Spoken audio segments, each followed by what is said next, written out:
Good morning, જય શ્રી કૃષ્ણ, હર હર મહાદેવ. કેમ છો બધા? મજામાં જશો? ખાઓ પીઓની મજાની લાઈફ. તો ભાઈ સવારના વાગ્યા છે 5:30 અને આપણે નીકળી રહ્યા છીએ હવે ગામડે જવા માટે.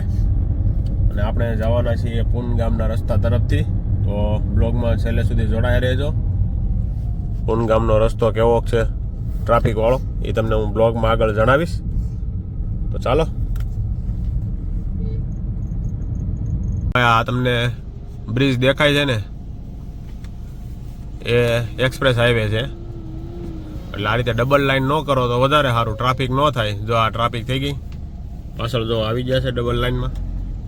સિંગલ લાઈનમાં હાલવાનું છે એટલામાં નજીક થોડા ખાટું, તો બધા ડબલ લાઈનમાં હાલે છે ને એટલે જો આવી તકલીફ પડે છે.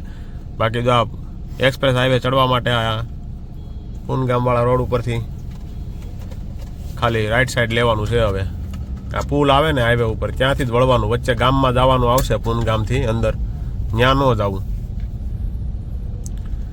અને આ જે બ્રિજ આવે ને, બ્રિજ વટીને પછી પૂનગામનું બસ સ્ટેન્ડ આવશે, ત્યાં અંદર સીધી વાળી લેવાની. અને બને ત્યાં સુધી છે ને આ બ્રિજ દેખાય ને એટલે તમે થોડેક દૂરથી જ સિંગલ લાઈન કરી નાખો તો વધારે સારું. જો આ ડબલ લાઈન છે ને એનો ટ્રાફિક છે, બીજું કાંઈ નથી. એટલે સામેનું વાહનને જવા માટે જગ્યા ન રહે ને એવું છે.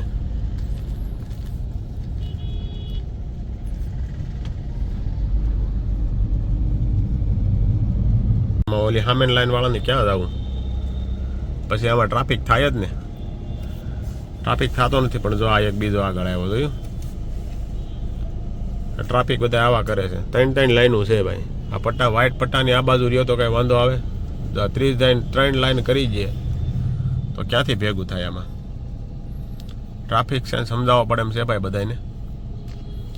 ટ્રાફિક થવાનું બીજું કોઈ કારણ નથી, ખાલી આ એક જ કારણ છે. સિંગલ લાઈન એટલે 3 લાઈન કરી દો. સામેવાળી લાઈનને ક્યાં જવાનું?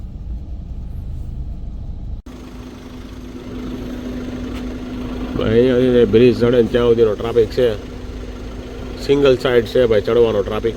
અને સામેથી ઉતરે ને એ નડે તો સામો બ્રિજ દેખાય, ચાલુ જ છે. પણ ખાલી ટ્રાફિક આવડો આ નડે છે અહીંથી જવાનું. સિંગલ લાઈન છે આવડ્યા, અને સામેથી બ્રિજ ઉતરે છે ને, એ ચડવા ઉતરવામાં ધ્યાન રાખવું પડે ને, ઢાળ બહુ છે ને એટલે એનો ટ્રાફિક છે. અડધી પોણી કલાકનો ટ્રાફિક તો લાગે અંદર. હો,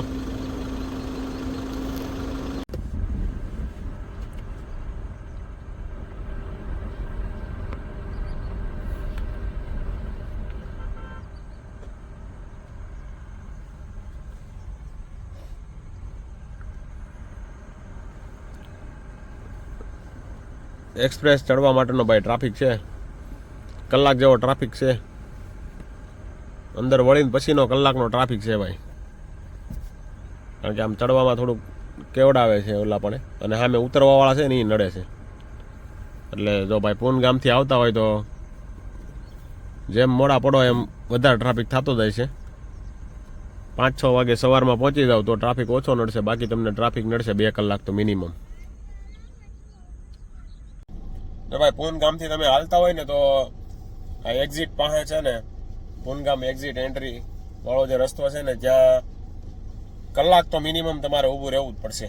એટલો ટ્રાફિક છે. મતલબ અંદર ચડવામાં હિસાબે ટ્રાફિક નડે છે કે ભાઈ એક ગાડી નિરાતે ચડે ને એટલા માટે. બાકી કોઈ આમ ટ્રાફિક નથી, કારણ કે ત્યાંથી ઉતરવાનું પણ ચાલુ છે ને, એના હિસાબે થોડો ઘણો ટ્રાફિક થાય છે. પૂનગામથી હાલવું હોય તો 1 થી 1.5 કલાક તો મિનિમમ ગણી લેજો. કંઈક વધારે સામેથી સાઈડથી ઉતરવાવાળા વાહન આવી ગયા હોય તો થોડુંક ટ્રાફિક વધી જાય. બાકી હું અત્યારે પહોંચવા આવ્યો છું, મારે લગભગ પોણી કલાક થઈ છે. 15 મિનિટ જેવું થશે ત્યાં એક્ઝિટ એન્ટ્રી પાસે પહોંચતા માટે. આનો વેલો કેવડો મોટો તો ક્યાં છેડો ઝાડવા ઉપર આખું દેખાનું જાય એરિયો. એક ગલકું, ઘણા ગલકા જો આમાં, અહીંયા છે, અહીંયા છે. જબરદસ્ત મોટો ગલકાનો વેલો છે ભાઈ. ટ્રાફિક સારો એવો જામ છે ભાઈ, ફીટ થઈ જાય એવું છે ભાઈ. તાયરા કરતાં વધારે ટ્રાફિક નીકળો છે. ચાલો ભાઈ, એક્સપ્રેસ ચડીને પછી આપણે કંઈક વિડીયો નવો બનાવી જોડાયા રહેજો અમારી સાથે. બાકી તમને અમારો કાલનો વ્લોગ કેવો લાગ્યો એ કમેન્ટ જરૂરથી કરજો. ને આપણે જઈ રહ્યા છીએ ગામડે, તો હવેથી આપણા ગામડાના વ્લોગ આવશે. તો આપણી ચેનલ જો તમે સબસ્ક્રાઈબ નથી કરી તો સબસ્ક્રાઈબ જરૂરથી કરી લેજો, રાજેશ ગણાણી ચેનલ. ચાલો મળીએ થોડી વાર પછી. ફાઇનલી ભાઈ પૂનગામ વાળો બ્રિજ ચડી ગયા છીએ ભાઈ. જો ટ્રાફિક છે સામેની સાઈડ, ઉતરવા વાળાનો ટ્રાફિક છે. અને આપણે નીકળી ગયા છીએ બસ. હવે ફાટ દેરાનું હમણાં ભરોસ આવી જાય. ચાલો મળીએ થોડી વાર પછી.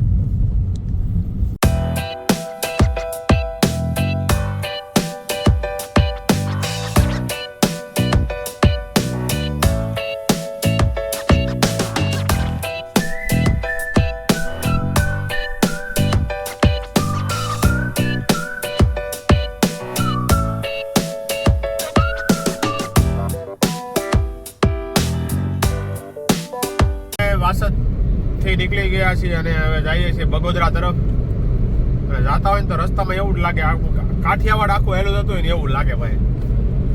નેટ લોકો, સુરતી લોકો જ દેખાય છે બધા. સુરત વાળા બધા ઠેર ઠેર એટલી ગાડીઓ એટલા રસ્તામાં ઊભા હોય. અમુક ટુ વ્હીલ લઈને જાય છે, અમુક ફોર વ્હીલ લઈને જાય છે.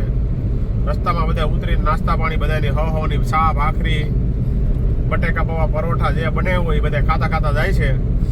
પણ એક આપણા મિત્ર દીપુ કાકા પણ અમારી હારે હતા, પણ એનો વિડીયો લેવાનો ભૂલાઈ ગયો છે. દીપુ કાકા અને મુકાભાઈ હોતન, મુકા કાકા હોતન હતા હારે. એ બંને ફેમિલીમાં ગાડી હતી સાથે. લોકો નાસ્તો કરતા હતા તો આપણે નાસ્તો કરીને રસ્તામાં જ નાસ્તો કરી લીધો હતો એટલે આપણે નીકળી જાય અને મળીને બાકી જઈએ છીએ હવે બગોદરા તરફ. 5 વાગે ત્યાં લગભગ ઘરે પહોંચી જાય 4 વાગ્યા છે. કારણ કે આજે ટ્રાફિક જ એવડું નડી ગયું ને.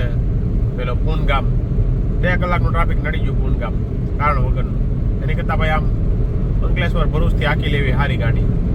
ચાલો મળીએ હવે તમને સીધા ગામડે જઈને. જોડાઈ રહેજો અમારી સાથે. જો ભાઈ લોકો ઠેઠ સુરતથી ટુ વ્હીલ લઈને આવેલા જાય. જો આ ફેરે બહુ ઘણા લોકો ભાઈ ટુ વ્હીલ લઈને જાય. ટુ વ્હીલ પોહાય હો ભાઈ. એની કરતાં ટુ વ્હીલ અહીંયા ટ્રાન્સપોર્ટમાં નાખો એના 2000 થાય, પ્લસ તમે સોફામાં આવો એના 1800 રૂપિયા થાય, 1600 રૂપિયા. એની કરતાં ભાઈ તો 1800 બધાય પહોંચી જાય. 2 જણા પહોંચી જાય, સામાન એ પહોંચી જાય, ટુ વ્હીલ એ પહોંચી જાય. સસ્તામાં સારામાં સારું પડે ભાઈ. જો આપણે ફેમિલીમાં જઈ રહ્યા છે. જો ટુ વ્હીલ લઈને ઘણા લોકો એટલે બહુ લોકો આજે મેં જોયા ભાઈ ટુ વ્હીલ લઈને જતા. બરાબર છે, ટુ વ્હીલ લઈને જ વયું જવાય. જે સુવિધા હોય ને બસમાં જવું ને એની કરતાં ટુ વ્હીલ લઈને વઈ જવાય. તમે હાકી શકતા હોય ને તો.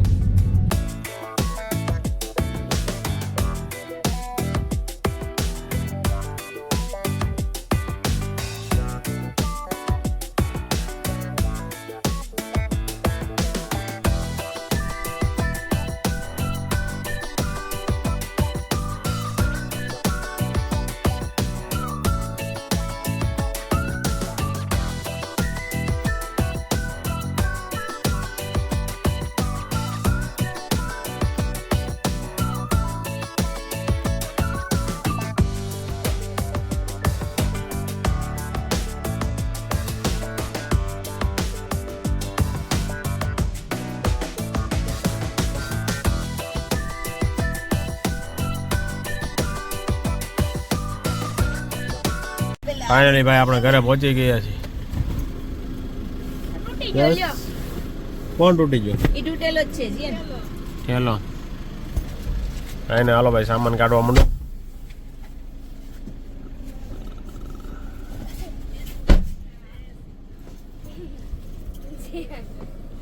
ડેકીમાંથી કાઢો, ડેકીમાંથી નથી નીકળતો.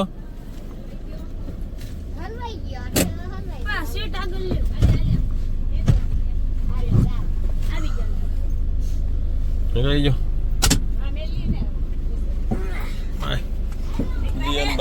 મન કાઢો ભાઈ ઠેલો. જય શ્રી કૃષ્ણ.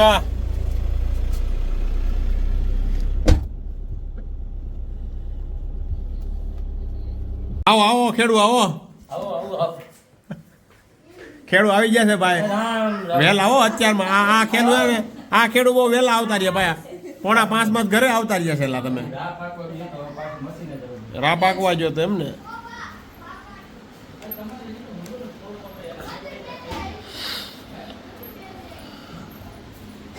ભાઈ આપણે પહોંચી ગયા છીએ ઘરે અને વાગ્યા છે 4:45.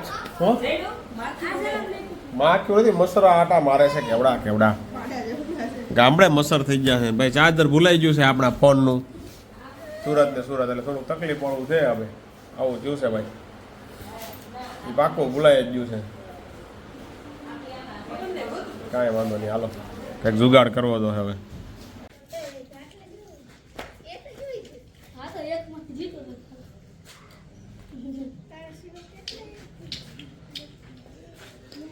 અચ્છા લો એટલે મારું નાખી દીધું બીજું યો દા કોણ દે હેલો વાઈટ આવડો દીધો વચ્ચે અરે મામ